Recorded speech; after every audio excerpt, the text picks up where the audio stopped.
How easy is it to get up in the morning when you know you're not doing all that it takes? It's not very easy at all. You can just lay there awake thinking, oh, what's a few more minutes in bed? It won't matter much anyway. Wrong. It does matter. It will matter. Now, how easy is it to get up in the morning when you're pouring it on, doing the best you can, anxious to get going, make progress toward your dreams? It's a whole different story. When you're resting to renew your reserves, it's much different than resting to avoid your day. When you're psyched up and excited for your life, when you're excited for what you've planned to accomplish for the day, it's amazing. You'll wake up before the alarm clock even tries to startle you awake. Your successes fuel your ambition. Your successes give you extra energy. Your successes pave the way for more successes. It's the snowball effect. With one success, you're excited to meet another, and another, and another. And pretty soon, the disciplines that were so difficult in the beginning, the disciplines that got you going, are now part of your philosophy. How do you know when you're successful? Do you have to be a millionaire? No. All we ask of you is that you earn all you possibly can. If you earn $10,000 a year and that's the best you can do, that's enough. God and everything else will see to it that you're okay. The key is to just do the best you can. If it's $10,000 a year, wonderful. If it's $100,000 a year, wonderful. If it's $1 million a year, wonderful. It doesn't matter $10,000 a year or $1 million a year. It doesn't matter as long as you've done the best you possibly can. Earn the most you possibly can. Be the most you possibly can. And here's why. The essence of life is growth. The essence of life is growth, to do the best you can. And here's what's interesting. Humans are the only life form that will do less than they possibly can. Humans are the only life form that will settle for less. Every other life form except human beings strive to its maximum capacity. How tall will a tree grow? Approximately.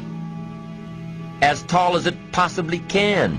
You never heard of a tree growing half as high as it could. No, trees don't grow half. Trees send their roots down as deep as possible, stretch their limbs up as high as possible, produce every leaf possible and every fruit possible. As a matter of fact, you never heard of a human physically growing half. We keep growing until we're done. Now that's a part of life we can't control. It's genetically coded. And that's probably why we keep growing till we're done. Because we can't control that part. It's the rest of our growing that we control. The growing of our minds, the expansion of our minds, that we can control. And that's what tends to get away from us. All life forms inherently strive to their max except human beings.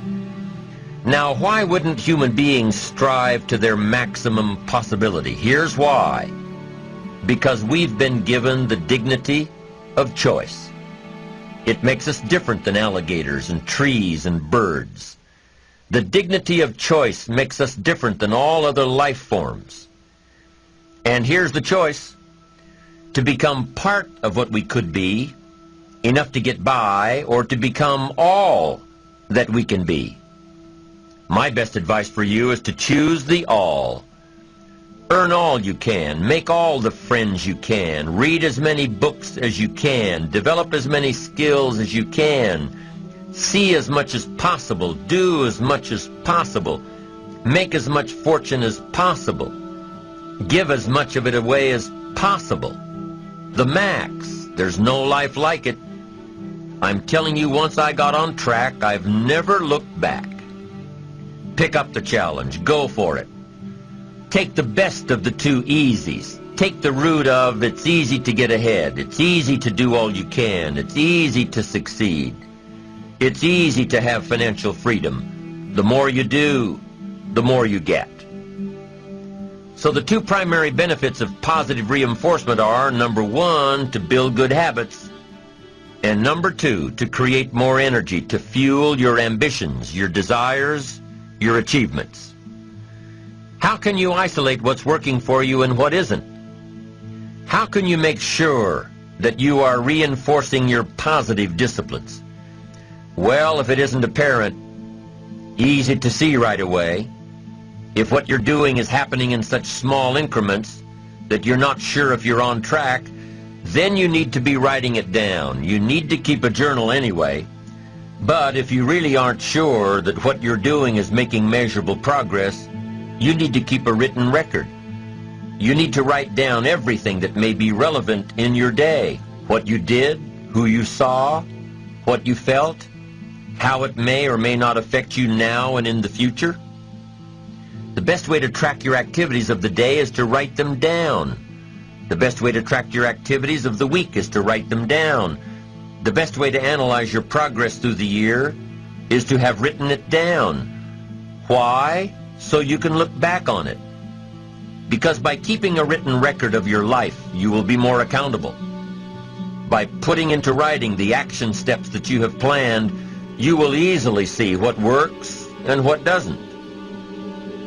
Most people just try to get through the day, never writing anything down, never keeping track of their progress along the way, never really knowing if they are doing all they can to reach their goals, to drive their ambition.